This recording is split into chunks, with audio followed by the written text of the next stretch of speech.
and a very good welcome to our show of the Let's Talk Show. We all know our Let's Talk Show is a show that covers the things that affect teenagers, like relationship, drug abuse, and pregnancies. Last week our theme was a mom too soon, and today our theme is a dad too soon. As we all know, a dad in a child's life is unmatched. Today we'll be interacting with a few gentlemen who will be giving us the experience of fatherhood. Let me give them time to introduce themselves before we start. Welcome. Okay, thank you.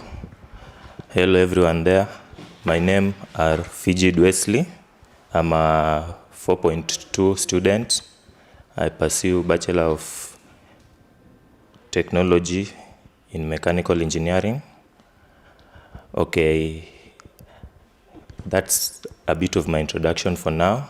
And actually I'm here to talk about being a dad too soon, which it may be a fright and it may be an opportunity. Thank you, everyone.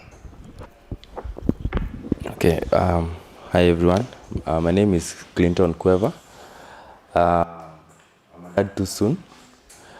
Well, I was a student, yes, but I've kind of put my academics on hold first to make sure that I've taken care of a few things here and there.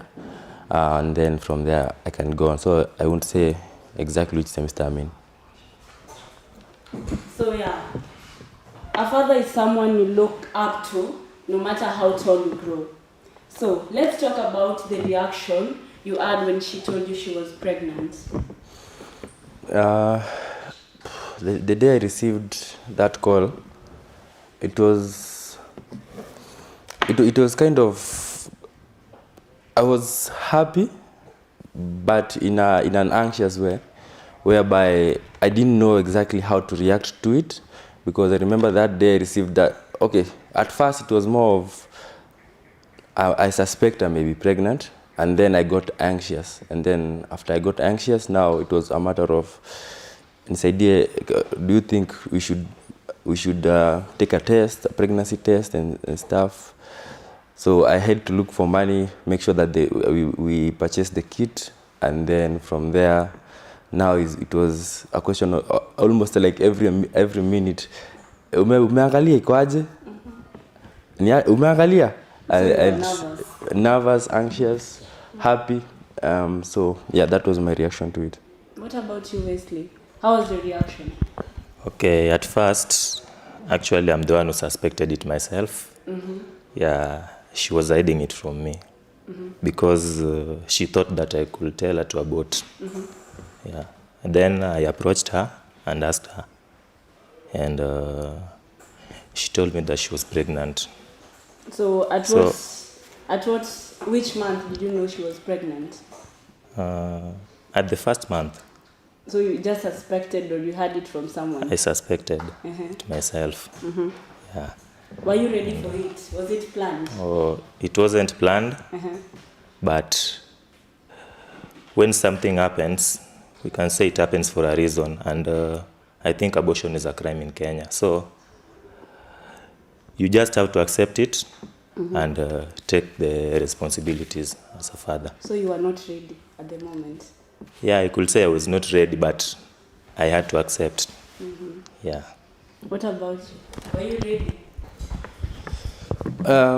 You can never really be truly ready, even when you say you have planned for it. You can never be ready to say I'm ready to be a father. Mm-hmm. But for me, I wouldn't say it was necessarily unplanned. I'd say it was early. That's what I can say. It was not unplanned, but it was early. It was early. You had planned, but not at the right. Not planned, but more of expected it would come eventually in our relationship, me and the mother. Mm-hmm. But it was something that was supposed to come later. Oh. So not unplanned, but early. Okay. So did you have any regrets or feel embarrassed or consider abortion? Abortion was never in question. Like it was never even part of anything. So in terms of being embarrassed, not really.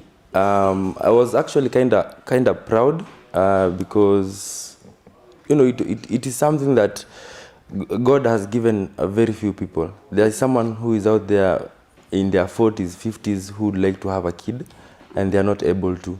So I'd say it was a kind of a feel good moment, and it just feels nice. But then again, like I said, when it's early, then you're not really sure about, should I be happy about it? Should I be sad about it? You never regretted anything? No, I didn't have. I've never had any regrets about having a child, or since I was told that I would have a kid. So no regrets for me. Okay. What about you, Wesley? Did you regret or feel embarrassed? No, I don't.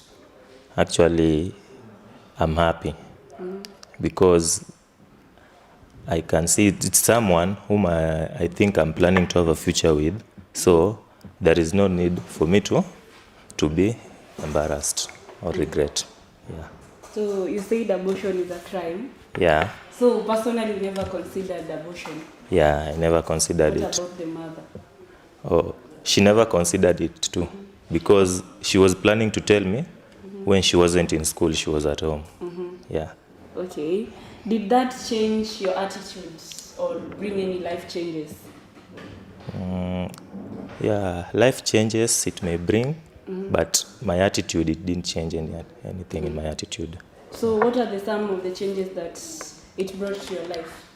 Okay, the fact that I'm going to have responsibilities, and added responsibilities to the ones I had previously. Yeah, and actually a little bit of stress because you are a student and at the same time you need to take care of her. Yeah. Okay. Did you have any life changes, or did you have an attitude towards the pregnancy? Life changes. Well, I wouldn't say it was.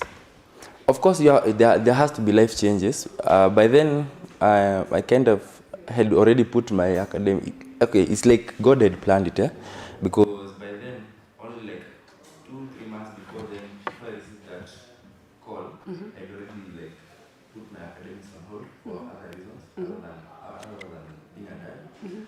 So it was, for me, I feel in God had planned for it all along, and it kind of fell into the structure of what God had planned for me. But change, of course, it has to change, because now you have to take care of, first of all, the mother.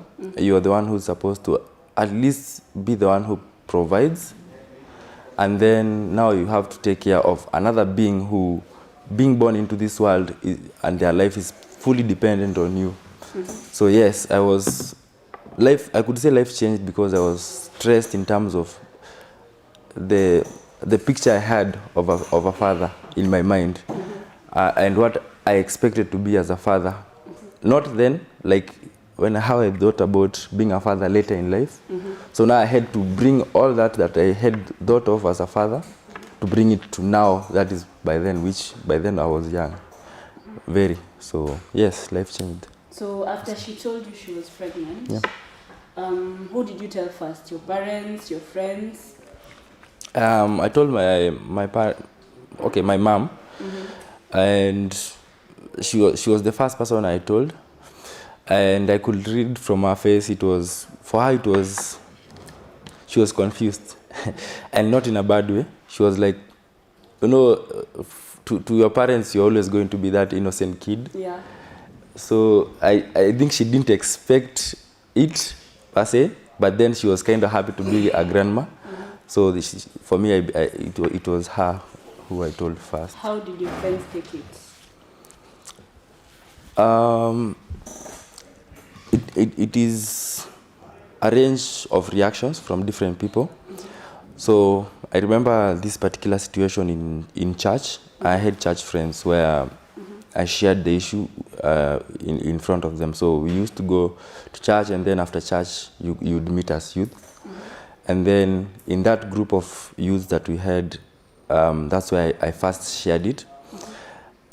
And their reaction was, okay, I'm not trying to say people in religion or people in churches sometimes can be, a type of way, but their reaction was almost as if to judge and say, aya, wewe kwani, and then the first thing they'll say is, oh, you had sex before marriage and such kind of stuff. But their reaction to me wasn't favorable. At least, okay, out of the group, I had like 2-3 guys who said, hey, congrats, but then be prepared for what's to come. But then most of the other people were like almost judging in a kind of way. Okay. Yeah.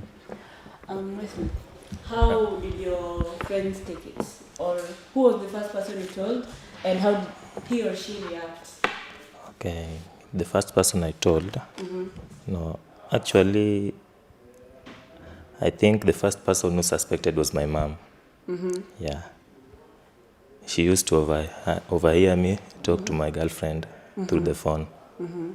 And then she suspected that, what are those are you talking about? And I explained to her and told her what had happened.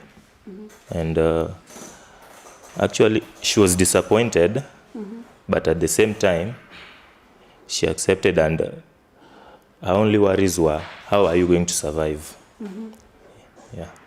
You are going to add some responsibilities into you, and they are going to need money. And you are a student at the same time, you need money, you are going to become a father. And she told me one thing, that I can't ask my father for money. So, and at the same time, she told me that she can't deny me have the girl of my choice. And if that is the life that I've decided to take, I should be able to take the responsibilities. So there is no any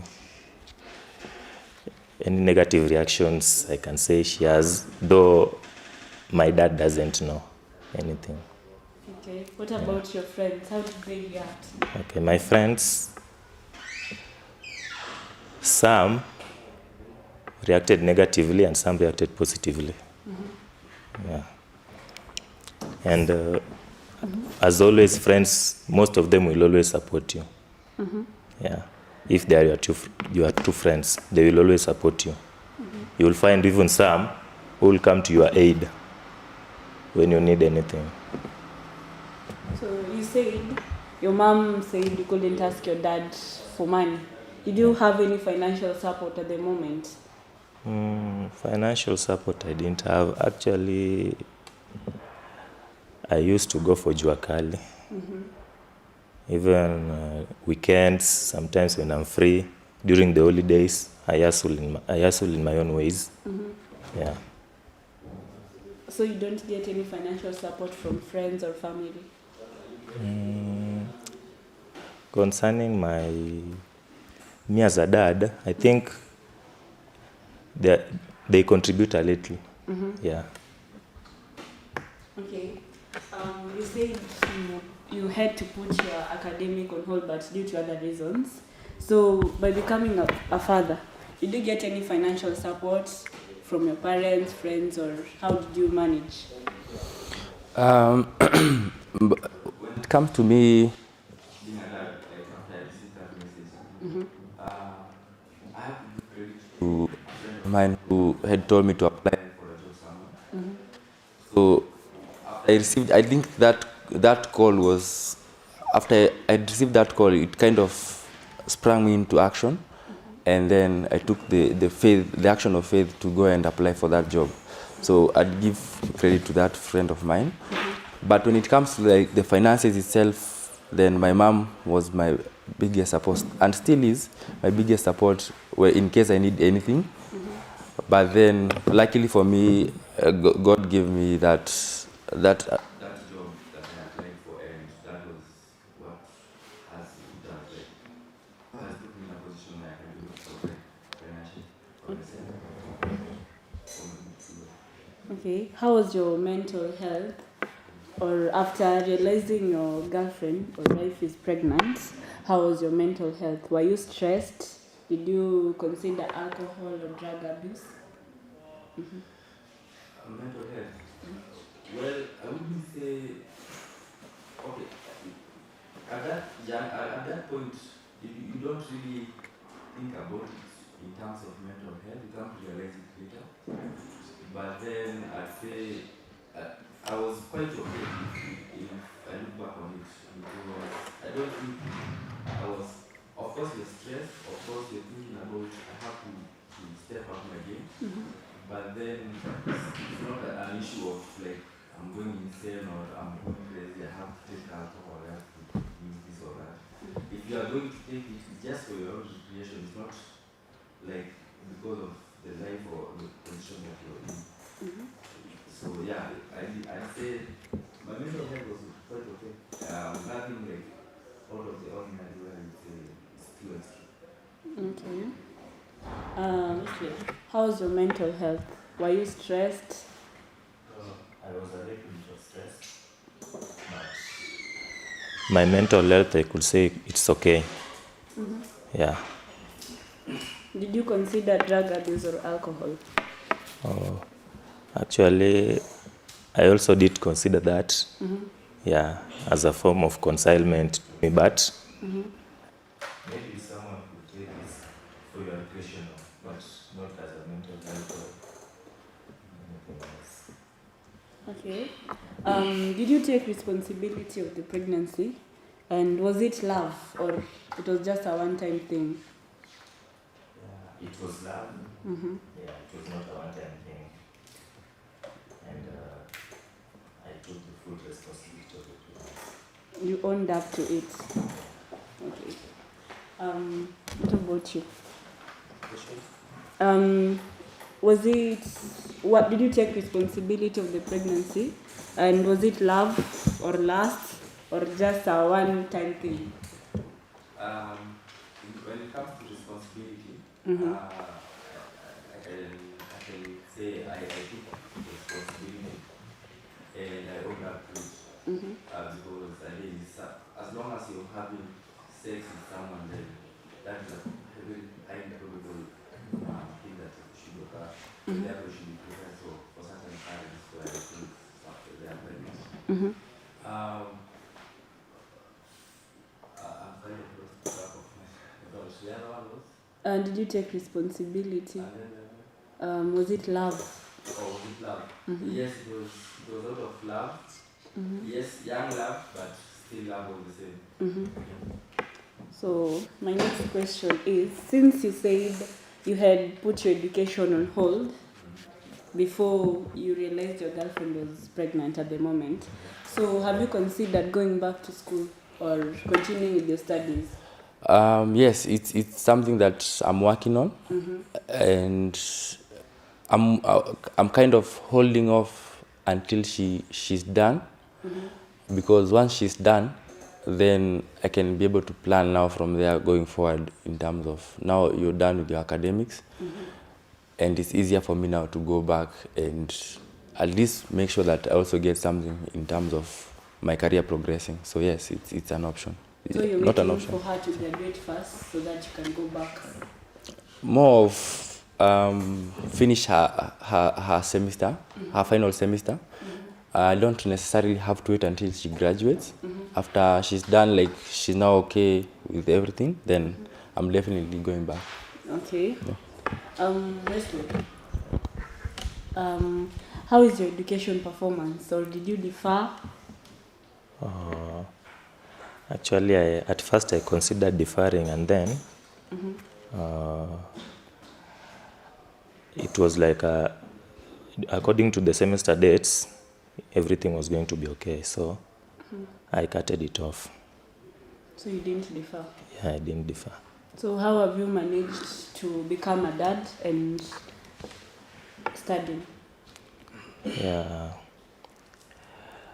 it's a matter of balancing and having your timetable, planning your things the way you want them to be. And when everything is planned and online, you'll just find everything okay. Yeah. Okay. Your parents' impact or any family situation? Did your parents impact, like, do they have any impact now as you are? Yeah, they have. Yeah. or Because- has it brought any family issues? Between me and my mother, no, but I don't know my cousins. Yeah, I can say that. So since you didn't tell your dad Yeah. about you becoming a father, is it that you're afraid of his reaction, or? No, actually, I'm not afraid. To me, I couldn't tell her because I knew my mom, obvious, atamwambia. And my mom told her. Yeah, because my uncle could tell me that your dad knows. He's only waiting for you to tell her. And I told him that I will tell her when I'm done with my education. So my question is, are you afraid of his reaction? No, I'm not afraid. Yeah, because he could tell me sometimes that you are now becoming a man and you have to have someone whom you are planning to be within your lifetime. You see? Yeah. So I'm not afraid of him. Okay. Yeah. What about any family situation or any impacts from the family? Impacts from my family side, I'd say they are more leaning towards the positive side. But for me, I've been raised with a very small family. So I'm the only child, and my mom is a single mom. So in terms of impact, direct impact to the family, there isn't much. It's only about how my mom treats me and my child. And it has been majorly positive. But for the extended family, like in uncle, aunties, it was positive, and they were ready to, like, most of my uncles were ready to show me the ropes. In terms of being a father means you do this, being a father means now you step up on this. Because again, like I said, you can never really be truly prepared to be a father or a parent, because there are so many details, very small details, that they are never really shown outside of, like, the major discussions. Probably when you're talking about fatherhood, you're thinking about the lavish things, having your kid, they don't know going where. But then there are so many small experiences that you have to go through. And I'm glad that I had some uncles who could say, this is how it's done, at least this is how it should go. So that's what I say, it's impact from my family side. Okay. Do you think that there is a need of contraceptive education or sex education in school? Yeah, you can never have enough education that you can say I'm full. So it's definitely a very important thing to have that education. However much maybe you are being taught about it, because I'm sure in primary school maybe you are being taught, you're introduced to the topic of sex. In high school maybe you are taught about now the contraceptive sides, not necessarily being shown how to use them. So I'd say in university it's definitely important to have a situation where we are explaining more in depth, both to male and female, because my opinion is we kind of have left the contraceptives discussion to the ladies. And imekuwa me niko tu as a guy, I'm just there in case we decide to have a thing, we have a thing, and then I'm done. Like, I don't want to be part of that discussion. So I feel, especially for men, it's very crucial that we teach men, especially the young men, the importance of contraceptives and the usage of it. Okay. Do you think there's a need of sex education or need of contraceptive education? Yeah. It should be there. Yeah, because there are even people who come here, students, I can say some come here at an age of 17, not even when they are almost 18. So some are still young. And in campus is where most of people do mature. So sex education, it's best. So there is a need for that. Yeah. Okay. What would you tell others? Okay. I would tell others that it depends on someone. When someone has unprotected sex, you are ready for anything. You are ready for any outcome, and so you should be ready to accept as a man and take responsibility. Yeah. So that is what you tell somebody watching, or a young man who is planning to be a father right now. Yeah. And to those who don't plan also, as far as someone is having unprotected sex, he should be able and ready to become a father. And if he doesn't, he should consider the other sex education and something like using protected sex. Yeah. Okay. Yeah. The same question. What would you tell others? What I'd tell other people is, well, fatherhood is nice, but it is that kind of situation where it's bittersweet, because you have to really grow up, you have to really mature up very fast, because there are a lot of things that you're never, like I said, there are things that you're really never told about fatherhood exactly. So what I'd say is, if you're having unprotected sex with a lady, be prepared for fatherhood, and it comes with a lot. I remember an experience where there was a time when my child, while they were very young, like in the early stages, like maybe 2-3 months, I remember there was a time when she kind of had mucus. She was choking on her own mucus. And at that time, mko wawili, mimi and my now wife, and this kid, this kid is not breathing. It's completely not breathing. No one has prepared you for such an occasion, and no one has told you how to act on it. But then I had heard stories of you could suck the mucus out of the child.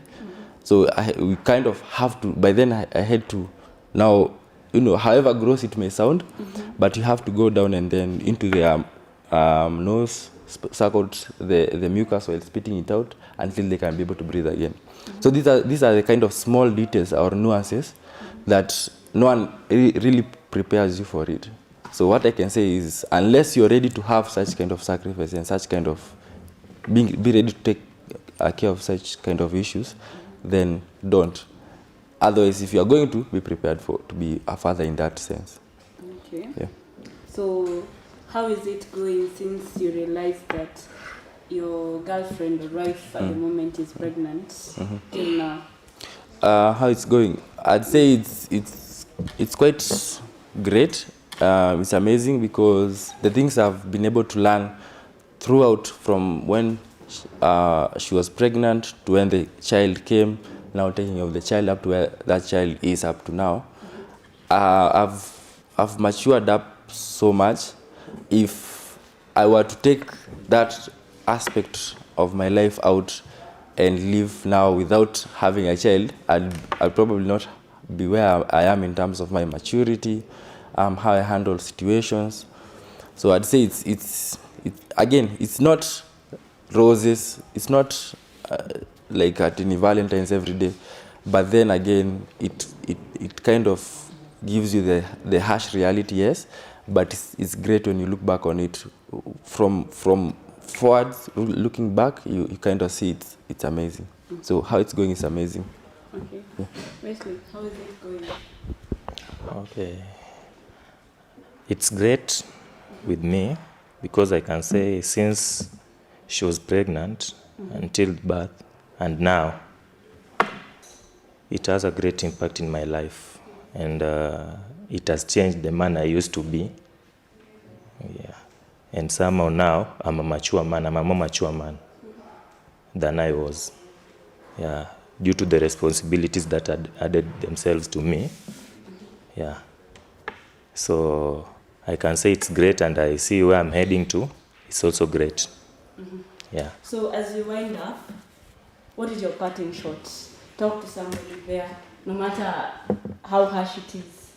Talk to somebody who is watching, somebody or a father who did not take responsibility of his child, those who are planning to be fathers at a young age, talk to them. Okay. What I can say to someone who is listening to me right now, that being a father is not something that may make others to judge you with or discriminate you, but it's a proud thing for someone and a man to be a father. And to everyone who is listening, if you want to become a father, you have to be ready. You have to be ready to take responsibility and take care of your wife and the kid. If you are not ready, there is no need of you making someone pregnant and leaving them becoming single mothers. Yeah, actually, the responsibilities is too a lot. And if I may imagine, the girls who are left to be single mothers, they go through a lot. So, to all young men, it's great and it's good. Okay, Clinton, give us your parting shot.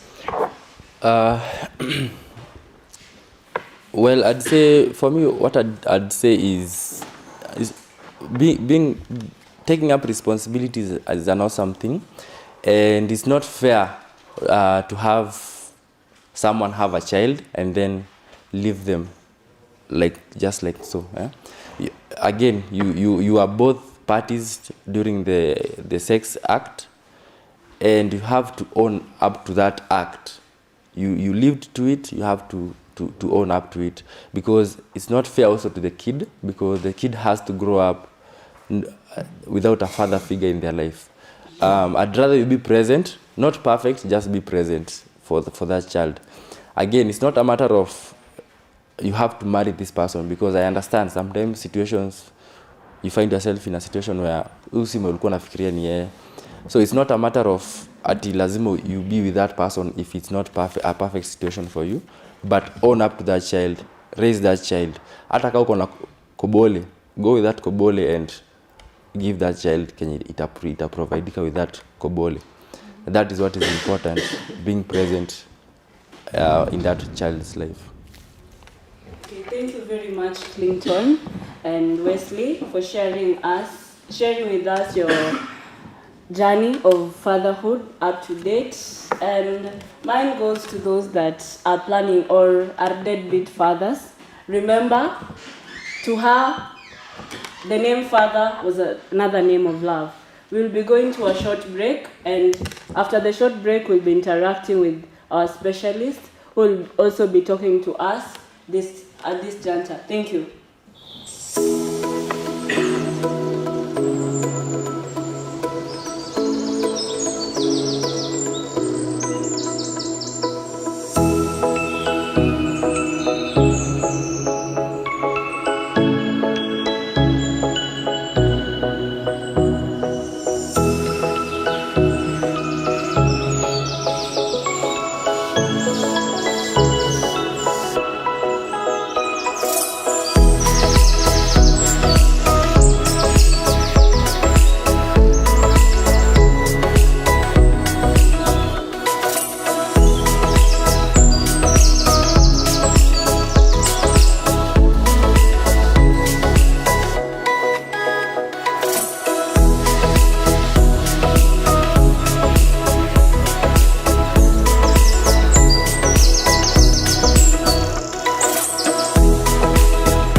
to our second part of the Let's Talk show.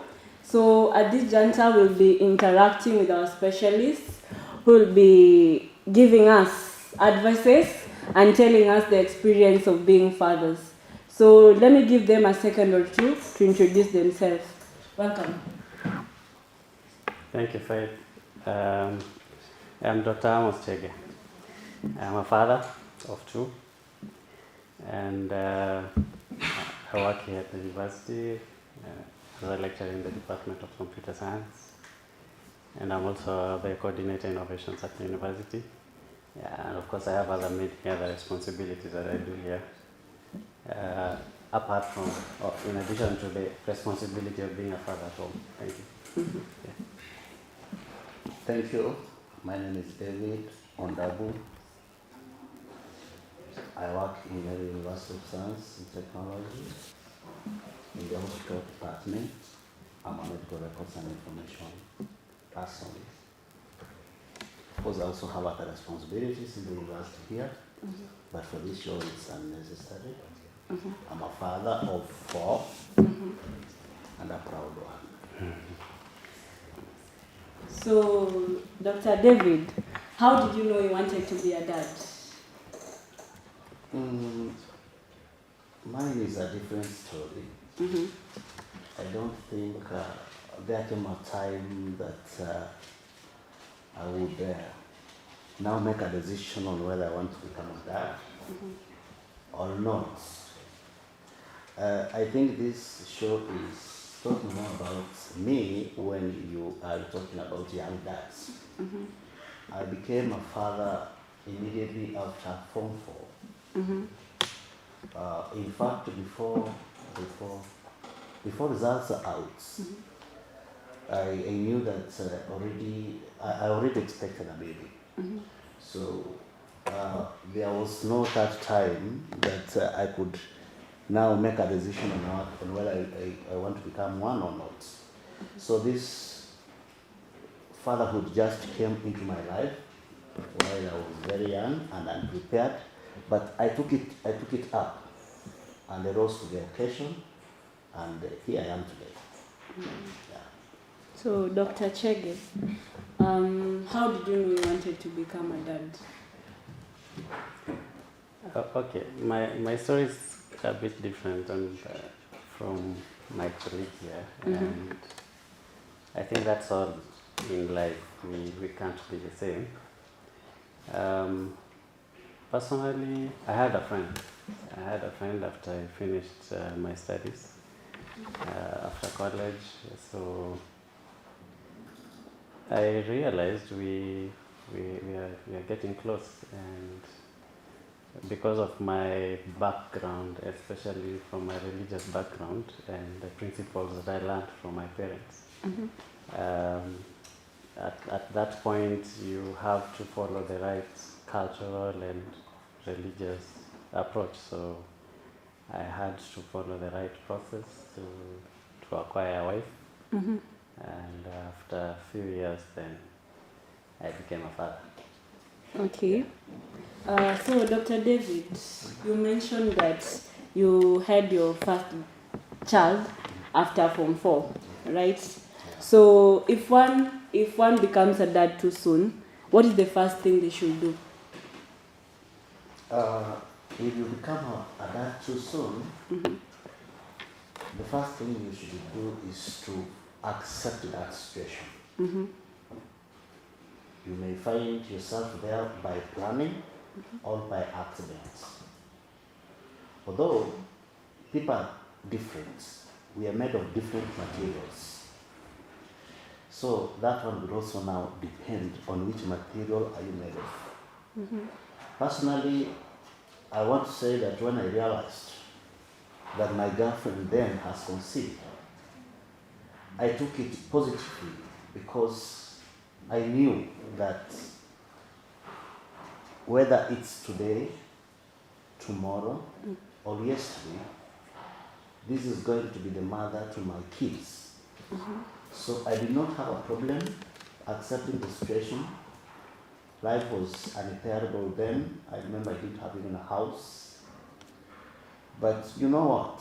I had already made a decision that this girl is the one who is going to become the mother to my kids.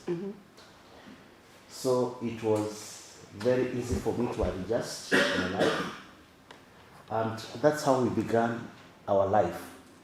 It was unplanned, but we were determined to live together for the rest of our life.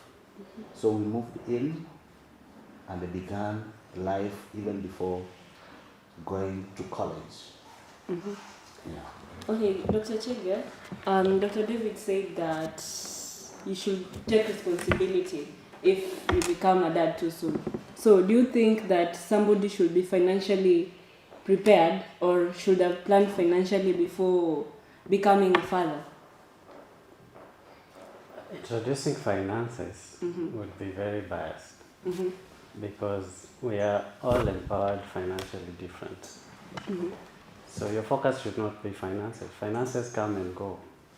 Yeah. Even jobs come and go. So I would not say that you must have money so that you become a father. Yeah. So somebody should not be financially prepared, because we know when a child comes into this world, he or she comes with responsibility. Okay, there are two things here. There's becoming a father when you're still very young, like what my colleague has explained, and there's that other, becoming a father when you're prepared. So I don't know which question, which one you're focusing on. Is it Both. both? Like generally, should You see, somebody becoming a father when you're still young and unprepared, I mean, you didn't plan for it, it just came, isn't it? So that you don't have to, you can't say you had money to become. It came like an accident, if I may say. That one, you know, Miles Monroe in his book called Fatherhood Principles, he says a father is a person who is a source and a sustainer. You know, is a source of life and a sustainer. And when you initiate life, you must be ready to sustain it as a father, whether you are young or old, or whether you are ready for it or not. So for this case, you should be ready to sustain that life you've begun, because a baby will come after 9 months. So nature gives you 9 months to prepare to receive that baby. So whether you will call it financial or structural or physical, you must be prepared. So still on the same, what do new dads struggle with? New dads struggle with identity and transformation from a young man to a young dad, or from an adult to a father, whichever the stage of life. So that change comes with, like I was listening to the previous interviewers, you see, one was explaining how he was struggling to help a baby to breathe. So you're boggled with a lot of responsibility that you never learned in class, you are never taught with your parents, and they find you there. So you must become.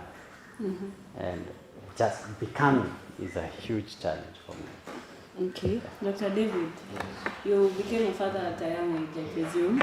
So what do you think new dads struggle with? Or what did you struggle with when you became a father? Well, my answer would not be far from what Dr. has said. However, I could put it in a different version that probably is more easier to understand than practical. I would say that as a young dad, especially when you become a dad and prepare, you will face challenges of resources to raise that family. To me, that is the biggest challenge. And also more into what my brothers in the previous interview said. When you become a young dad, your life is likely to change in a very big way. Your programs and life how you would have wished to have it is disturbed in a very big way. if you are in school, you might be forced to drop out. And if you manage to continue, then it would call for a lot of balancing between family and your studies. I want to thank God that when I became a young father, when I became a dad, I was in Kenya Medical Training College, and it was really tedious because my parents, I was brought up by only my mom because I lost my dad at a tender age. There was no money at home. I depended on relatives to pay me school fees in the college and all that. Here again, you see, I have become a dad. So the responsibility to raise this kid and the child would purely rely on me, despite me depending on the parents and the relatives. So I remember I could go home. I used to school in KMTC Nairobi. So every 2 weeks, I could travel home to see my wife and my kid. And the pocket money I could receive from relatives, daktari, I could go to the Komba to buy clothes for my child and my wife. And then every 2 weeks, I could travel to Kisii to go and see my wife and my child. So becoming a dad at a tender age really disturbs the programs of your life in a very big way. I couldn't encourage that people become dads at a young age. However, if it comes, please don't run away. Take responsibility. Because again, for me, I don't look at success in life as excelling on one line. Because you could be having a lot of money, but if you don't have family, then you are lacking something. You could be having a lot of degrees, but again, you will always feel incomplete if you do not have family or something.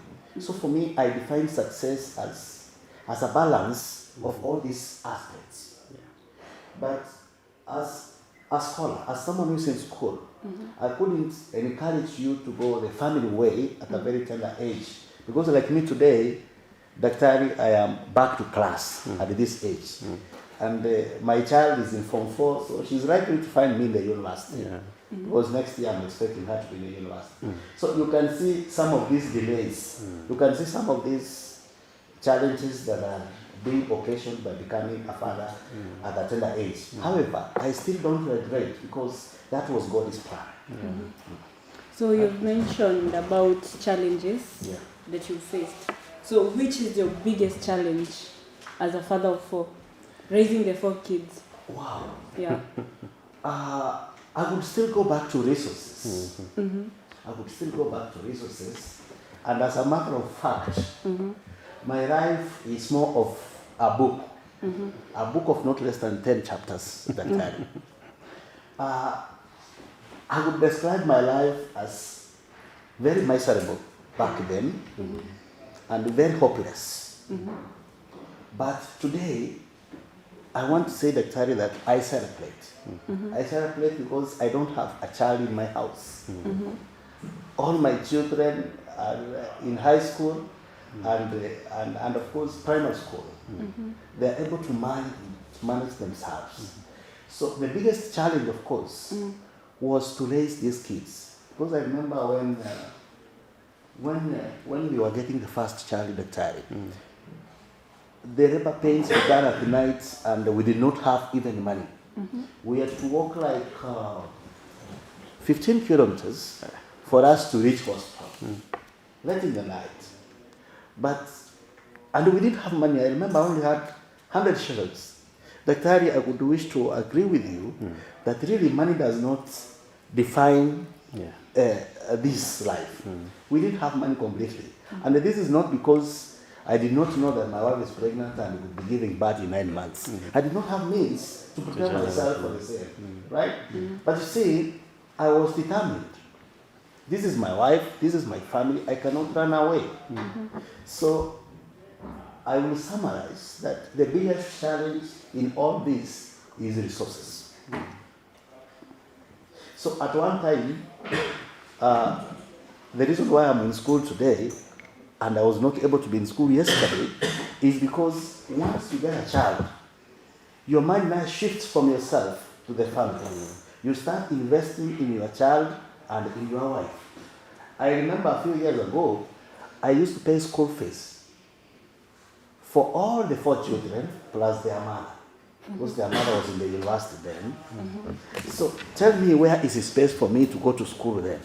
You are paying school fees for 5 people and you are the one who is providing for them. I thank God where I am today. It was not easy. Yeah. Okay, Dr. Chege, can you tell us the roles of a father? And do you think age is best for a father? At what age is best for a father?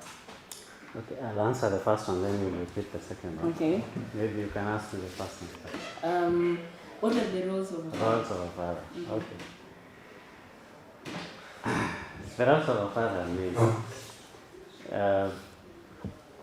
but like I said, how one author has defined a father, you're the source and the sustainer. So you're the source of life. You bring these people to the world, yeah, and you must sustain them. And for you to sustain these life or lives that have been entrusted to you, either by nature or by God or by your decision to get married, each of them has different needs, different desires, different financial needs. They are in different stages of life, and you're the father. So you are there to ensure their life continues, they are comfortable, they have all they need, and you are always there for them. So you must be present. I know maybe some of us have a different definition of who a father is. Maybe you didn't have a good father, or maybe you never had a present father at home. So my definition is the definition of this father who is present for his family and is always there to ensure they have everything they need and their life continues. So that is one of the biggest roles. The other one is just to be present, to train them. You're a trainer, to teach them. And from a spiritual perspective, regardless of your religious background, you're also a priest. Okay? So besides taking care of their physical needs, you must also take care of their spiritual needs. You need to give them direction on matters of faith, on matters of family, on matters of morality, and on matters of character. So you're there to mold them. So before you become, you must first work on yourself as a man, so that you become a fit father for your children and for your wife, just like my colleague has very well explained, the kind of responsibilities that fell on him over the years. So as a priest, you need to guide your children in the direction of religion that you subscribe to. Personally, I subscribe to Christianity, and I must make sure my children and my family follow that route. You must ensure they are morally upright, because in the country and in the society, there are values, there are certain values that must be upheld, and you need to ensure that your kids or your children fit into the society, and they do the right thing, they obey the law. So all those things, you are everything to them, and that's why anytime a kid has a question, whether it's a homework or a question about life, they'll come to you, and whatever answer you give them, they will trust, because it's my father who said it, So as a father, you really need to be sober. You need to be very ready to show your people the direction they need to go. Okay, you've told us the roles of a father. So considering the fact that early pregnancies occur, right? Some may not be prepared for the pregnancy or know the roles. So at what age do you think that one should be fit to become a father? And do you think that the age of a father affects the child or the baby? What age? That's a tricky question, because we are all from different cultural backgrounds. Yeah. We agree, yeah. So there are communities who would encourage that immediately after initiation, maybe 1 or 2 years, you must have a family. There are those, based on the current economic status, would encourage you maybe first to have an education and then marry, or have an education, have a job, then marry. You see that? So I may not peg it on age, but normally by the time you finish your 4th year, you should be, I think, 23, 24, if I'm not wrong. So after that, after your undergraduate, maybe if you get a job immediately and you feel you're stable and you feel that you're ready to regenerate life, like I said, my motto says you're the source. So if you're the source of life and you're sure you're able to sustain that life, then you can become. But of course, from 25 onwards up to 30, I think for a man, that's a good time. So do you think the age of the father affects the baby? Yes, it affects because your experience and exposure to life reflects in your kids. Yeah. So Dr. David, how do first-time fathers feel, and what makes a good father or a bad father? First time fathers feel excited. That's how I would put it. They feel excited. And what makes you a good father or a bad father is how you step up, how you take up your new role as a dad. I would say today that life is life has become complicated in a way that the success of our children is dependent on how we bring them, just like Daktari has said. And the spiritual aspect plays a key role on the success of your child. So as a father, you only become a successful father when you have managed to bring up your child well, with good behavior, with good behavior, and of course, providing an environment whereby your children know that God comes first.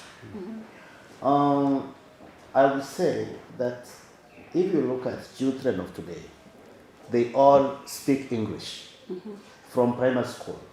Parents of today are are competing between themselves. We all want to take our children to very nice primary schools, whereby our children are able to speak English at very small ages. If you go to class, Daktari, let's say Fred's Academy or somewhere, we all of us want to take our children to good schools. These children are able to speak good English at very small ages. They're able to perform well in class. And of course, they can achieve the classroom excellence, all of them. But as a father, you need to go beyond this. Like me, I normally ask myself, what else can I do to my child for my child to be able to compete in the world today and stand tall, right? A girl child, for example, girls of today, none of them, the way your parents have brought you, may not be knowing actually how to even cook, how to even wash utensils, because there was money at home, there was a maid around here, life was very soft, and in a way, if you're not a very careful parent, you're going to bring up a girl child with a lot of gaps. So what have I done to my girl? I have made sure that my girl is growing up as an African woman, knowing the duties of a woman and a girl in a family. I have made sure that my girl is able to cook. In fact, she started cooking in class 5. She's able to wash utensils. She's able to carry the duties of family. So that when she gets married in the future, whether there is a maid or not, my girl will be able to cover that gap and that house well. And I would encourage parents that it's important to train our children beyond just books and academic. Okay, when you started, you mentioned that you're a proud father, right? Yes. Yeah, so what is your proudest accomplishment as a dad? Good. I have managed to bring up 4 kids who are very good in terms of character, who know God, who have, who are now self-driven, be it academically, be it in terms of the spiritual matters. Children that I don't go to monitor and tell them that now go to church, now get hold of your books and study. And I am attributing this to my firstborn, who is a daughter. And actually, even before giving birth, I asked my God, please give me my firstborn to be a girl. This is because I had looked around and realized that, I'm sorry to say, many families where a girl is the firstborn, and naturally, a girl and a boy, girls are more organized than boys. I always imagined that if God gave me a girl, my family would stand up very strong, because girls are easy to listen and follow instructions, and they are easy to treat their secrets. So today I'm a proud father because I have brought up a very successful group of children who are doing well in class and they know God. Okay, I'm also a proud firstborn daughter. Thank you. So, Dr. Chege, Yes. what is your proudest accomplishment as a dad? I think the three of us have a similar characteristic. Also, I have a firstborn daughter. Great. And and I can say I see. Okay, I'm proud of what I see her become, and very bold and outspoken and intelligent and ready to do things on her own, and able to organize herself. I think I agree with Andabu. Yeah, it's true. Girls do better. Of course, we also men. We do best, but girls have a way of doing things differently than men.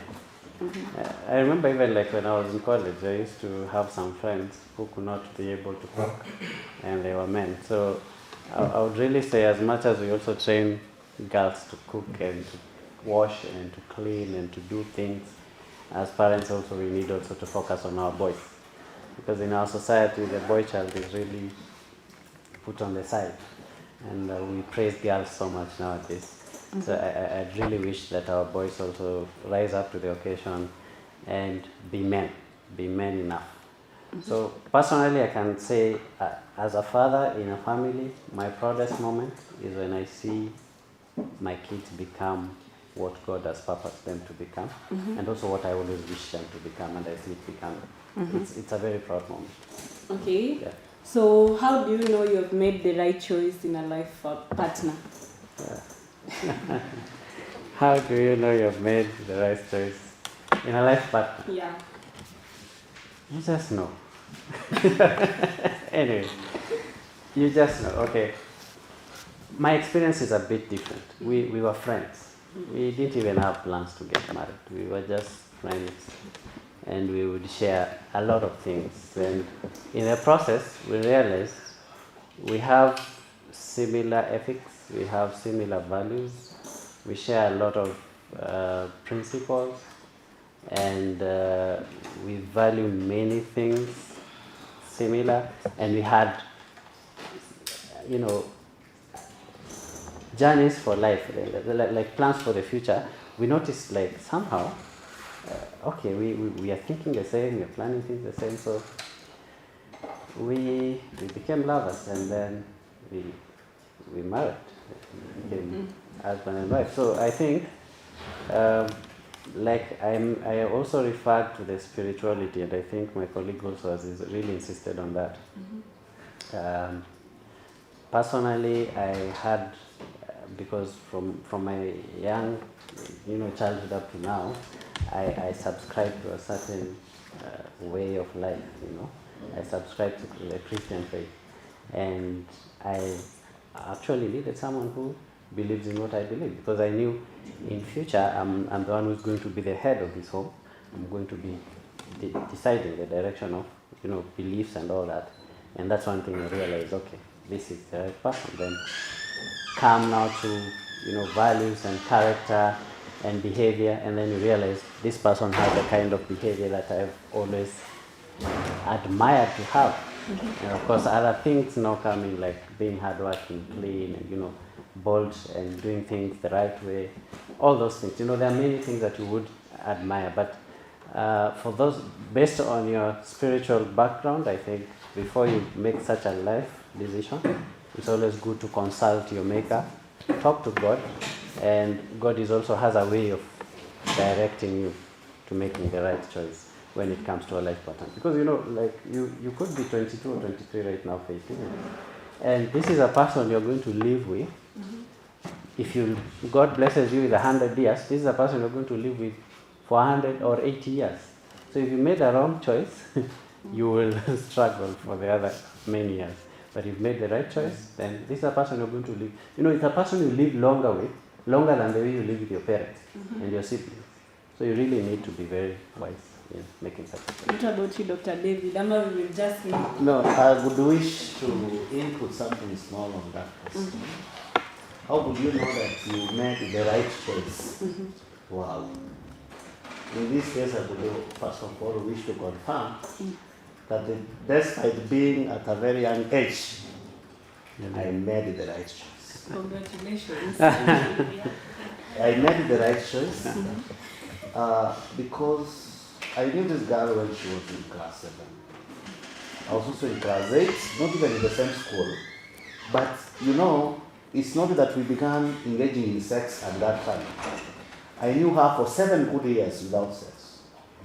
But in a very strong agreement that we would become father and a mother of our kids. Without sex for 7 good years. We allowed ourselves to grow. So I would say that first of all, mostly it actually takes the hand of God.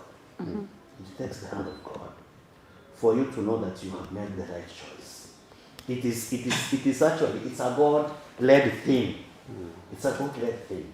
Then, secondly, over time, as you are in a relationship, you will get to easily know that this is indeed my choice. Because things will flow when you are right choices to one another. And the things will definitely stop flowing when you are not. For instance, if it was today, will you get your girlfriend and agree with her that we will not have sex for 7 years? Is that one possible? Along the way, you would begin suspecting yourselves, or you're having it with someone else, you see. But when it is God-given, when it's actually God-led, things are possible. You are able to agree on every decision that you make. Then as time goes, of course, happiness will be one sign that indeed you made right choices. Because Dr. can assure you that up to today, despite how I can look out here very harsh and what have you, in my house with my wife, we are more of friends than husband and wife.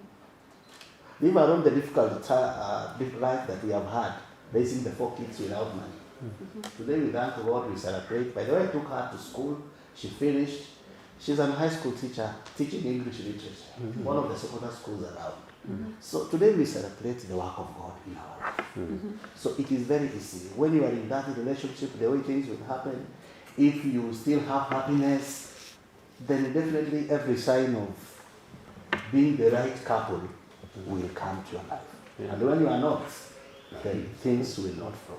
Actually, Faith, like the Holy Bible says in Genesis, when God created man, he looked around and said, it's not good for a man to be alone. And then that's when he created for him a helper. So God is the originator of marriage. It's not a feeling. It's not a sensing of an age. God is the source of marriage. And if you follow him, and you follow his principles, you will succeed. Okay. Yeah. Daktari David. Yes. So you said you work in the medical department, right? Yes. Can you tell us about contraceptions and STIs and the ways to reduce early pregnancies? Thank you, Faith. I think the chief way to reduce early pregnancies and the sexually transmitted infections is abstinence.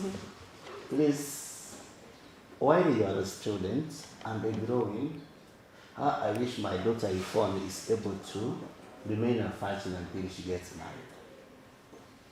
It would be the surest way to avoid STIs, early pregnancies, and of course those things you are calling contraceptives. Not that they are very good. That would be the surest way of knowing that your life is safe. But in the event you are not able to avoid sex for one reason or another, because again, your father and mother is not going to be with you in the university. They're not going to come to your cube and sleep there, right?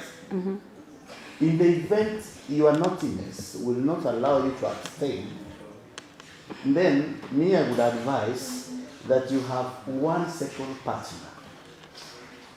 Actually, that life of mine, as unique as it's sounding, I only had that one lady called Grace. Period. So this one did not really enable me to get exposed to life out here and all those things. We did not even know how to do family planning. Because, we came across one another at a very tender age. We did not even know where to begin family planning. And by the way, all those 4 kids, I did not plan for any. They all came. They were all brought by God to my life, and I thank Him for them. So I would say that for you to avoid these diseases, abstain. In the event you cannot abstain, then please, if God will be kind to you like He was to me, to show you are rib at this tender age, then please have sex with only your rib. In the event that you are not very sure of yourself and you cannot be able to control your sexual conduct, then please use contraceptives to protect yourself from early pregnancies and the sexually transmitted infections, including HIV/AIDS. Yes, we say that people live with HIV, but we couldn't want to get it. Am I right? We couldn't want to get it. We couldn't want to live on drugs. But today, people live a normal life with HIV. Please, if you can't afford, use contraceptives to prevent yourself from those problems. Okay. Can you tell us, have you ever had any cases of abortion, or would you advise? Myself and my life, in my life, abortion is a vocabulary that is not found in my life. That is why today I'm telling you that I'm a proud father of 4. Someone would feel 4 are too many, Doctor. Yeah. But I'm telling you, God has a reason as to why He gives you which number of children. I wouldn't advise at all for someone to engage in abortion. If it was a vocabulary in my life, Faith, probably I could have thoughts of aborting because I was married in Form 4.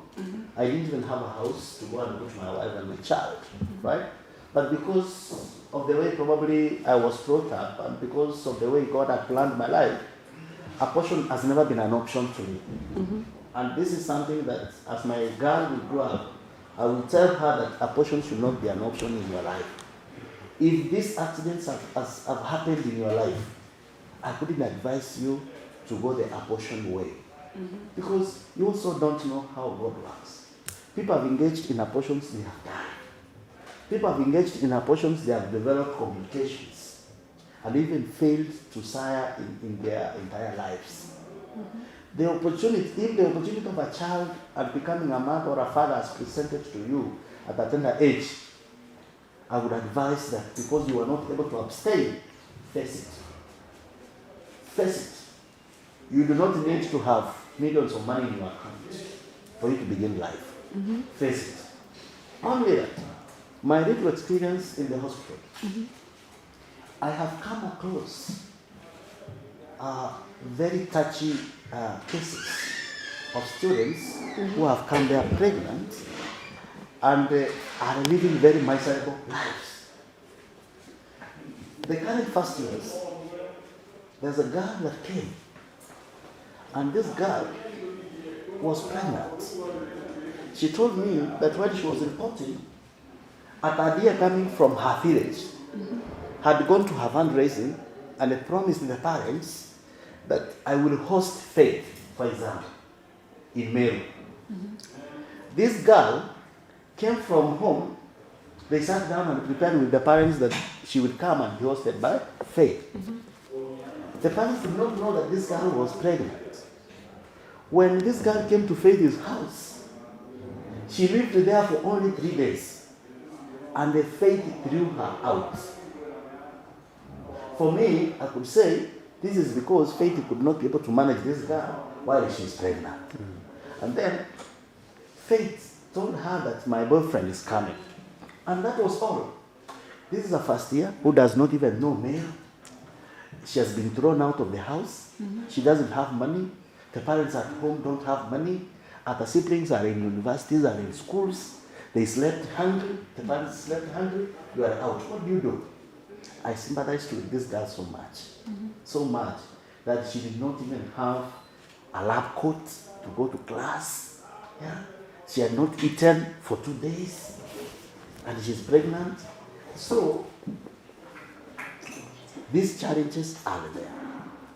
I am advising you that if possible,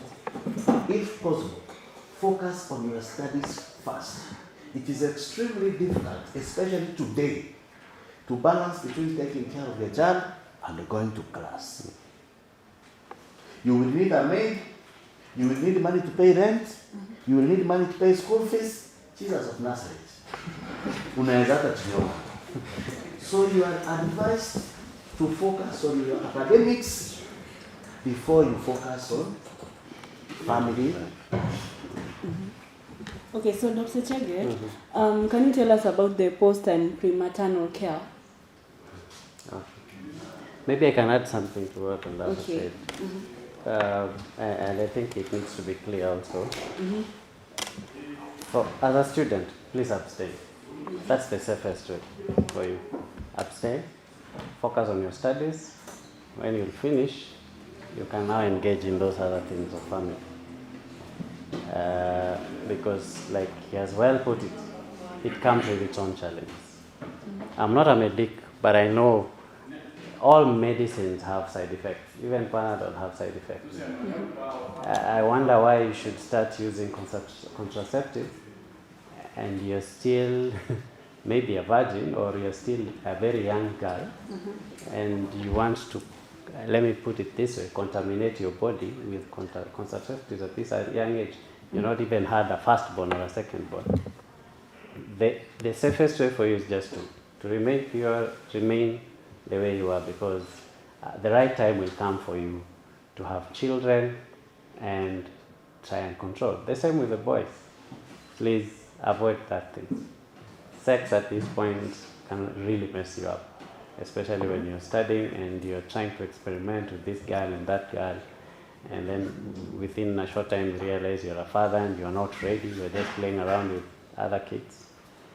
Think about your future, think about yourself. Because like now the question she's asking about pre and post, prematernal and post, I think is also a ridiculous to that. Now, caring for yourself when the pregnancy and then taking care of the baby, it's a lot of responsibility. Like your first question about finances will be required, whether you like it or not. You need to, the expectant mother to eat well, to visit clinics, and you see all those are responsibilities you're putting on a student. So what time will she have to go to class and go to clinic and to take the folic acid and all those things that they take before the kid grows? Because these are two people, there's a person growing inside that girl. So that person needs to be taken care of.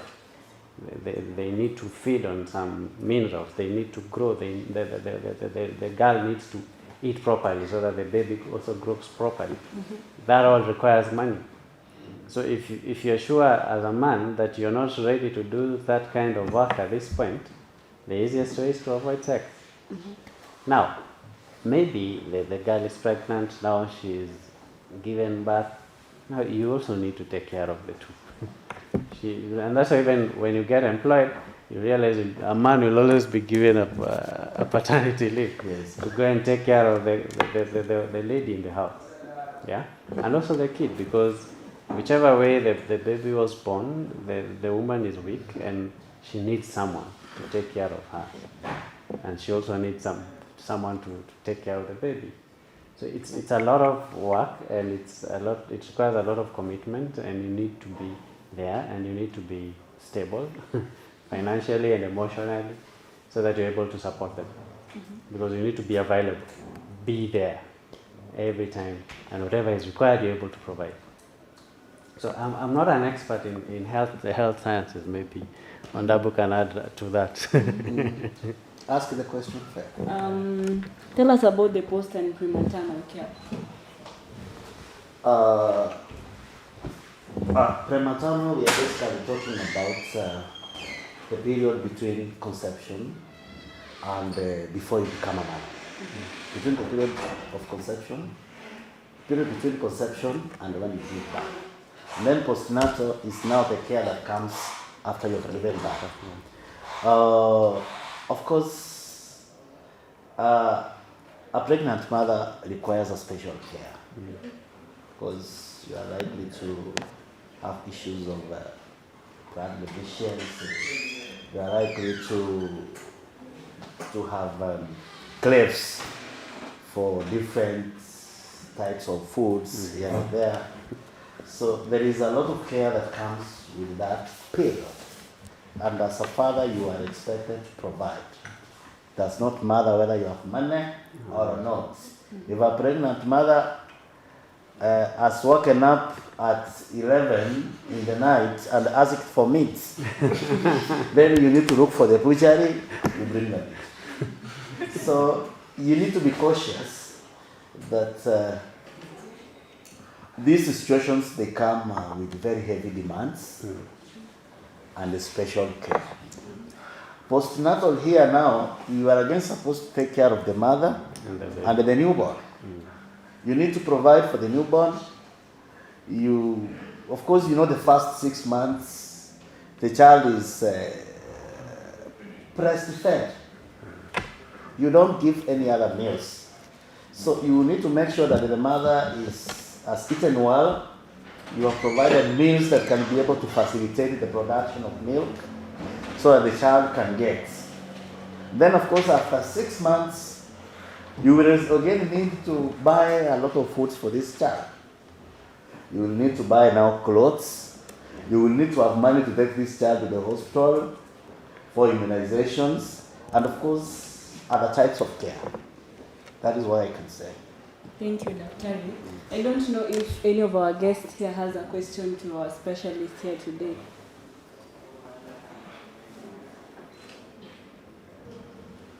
If there is none, then what advice would you give to that teenage girl who is pregnant now, who is planning to have unprotected sex, or she was thinking about abortion? Jesus. One, before I answer that question, I want to congratulate the 2 young dads who are here before us and encourage them and actually appreciate them for the step and the decision that they made to become fathers, despite probably not being prepared to take care of or to become family that early. So the two gentlemen, Uh, Congratulations, and all is not lost. All is not lost. These situations, they come with their own advantages. They come with their disadvantages. The big package here, Dr. is a disadvantage. But of course, there is a small advantage that will come with. Especially when you are made of a good material. A good material who will take up the responsibility of a father, and of course, marry even that mother of your kid. Time is going to come when someone else is going to admire your life. Those days, people used to ridicule me, and they probably ask themselves so many questions as to why I decided to become a young dad today than then. But I can tell you that today, the friends around me admire my life so much. I have cousins, I have brothers who are in their second or third wives. The first wife came, they gave birth, akaenda na mtoto, akakuja akaleta mwingine. So today, the first born is in class 3. Another one is, I don't know, PP1. I don't know what. When they hear that my daughter is in Form 4, they really admire so much. Because I know, at their age now, they needed to have a child who is probably in that Form 4. So, everything has an advantage and a disadvantage. The child here, he has finished all the education of this world. But probably the child is now in class 3, 4, 5 there. Me, I excelled on that other line. My child is in Form 4. So probably when that child will be in Form 4, maybe mine will have started supporting me. Or, you see now, I will have supported my children while I'm still strong. So all these things, they have advantages and disadvantages. I have even deviated from the question. What was the question? The question was on my message for the young child who is pregnant out there. 1, do not go the abortion way. I have told you to abstain. If you can't abstain, then use contraceptives. If you did not follow that advice, you are pregnant today, please don't abort. Face that life. If you are not pregnant and you are in school, be warned. Be warned that drive out here, with the books here, the child here, you will need a maid, you will need a gas, you will need food. My friend, your parent is not going to provide you with that. Otherwise, that is going to affect your performance in class. Even if you have all the money and all the support from the parents, you are not going to get the first class, which probably you would have gotten when you did not have a baby. You are not going to find your academic life easier as it would have been when you did not have a child. Is my message clear, Faith? Yes. And to you, Daktari, what advice would you give a young man out there who is a dad, or is planning to be a dad, or is going to be a dad at the moment? For the young man who wishes to be a dad, keep yourself pure, make that choice at the right time. Because take care of your emotions. Emotions is the energy that makes us human. And if you are able to direct your emotions in the right way, you will use them at the right time. So keep yourself pure, focus on what brought you to the university if you're still a student, and study well. For the young man who by chance you became a dad while you are still a student, take care of your wife and take care of your child, and develop yourself academically, so that when that time comes, when you have a good job, you'll be able to still have your child, still have your wife, and continue with life. So respect the girls, respect them because they're like your sister. They're like that young girl that you call your child. So respect them because their parents, like Ondabu, have made huge sacrifices to bring them to where they are. Imagine he's talking about the way he's talking passionately about his child, his daughter, is the same way the parent of that daughter you're calling a girlfriend, or you want to confuse, or you want to mess up with her life, that's how the parent is so proud about. So please remember, that girl is so valued by the parents, the mother and the siblings. So respect them the way they are. And the same way with the boy. Girls respect the boys because the parents are so proud about them. You know, I can't say that boys are the ones who make girls pregnant. There are also some cheeky girls who mess up with boys and they end up being pregnant. So if you're that kind of a girl, please respect that young man. He belongs to a father and a mother somewhere, and they have invested a lot in their life, and they're expecting a lot from them. And also you, the girl or the boy, respect yourself. Your parents really value you. They really treasure you. They really have very huge hopes for your future. So don't mess it up by trying to experiment on family life at an early age, because we are natural. Whatever seed you'll plant will grow, and it will become a baby, and you will be required to take care of it. So I think that's what I can say. Maybe a very small addition to what the fellow said that I just forgot. The young dads who left here, there are some remarks that came from one of them, and in a way, they brushed me. They rubbed me wrongly. One of them said that, well, if you have a baby, make sure that you take care of that child, even if the mother is not going to be your choice. That is where you start losing it, my brother. I am telling you, if you find yourself in school like today, you are giving birth to children, you are siring children with women that you are not planning to have now and for your future, you are losing it. Because if you go siring children here and there before you even make a choice, my brother, all these children will come back to you. You will not have peace with your future wife. You will have so many children, right? You will have disorganized your life completely. I'm telling you. Therefore, first of all, abstain.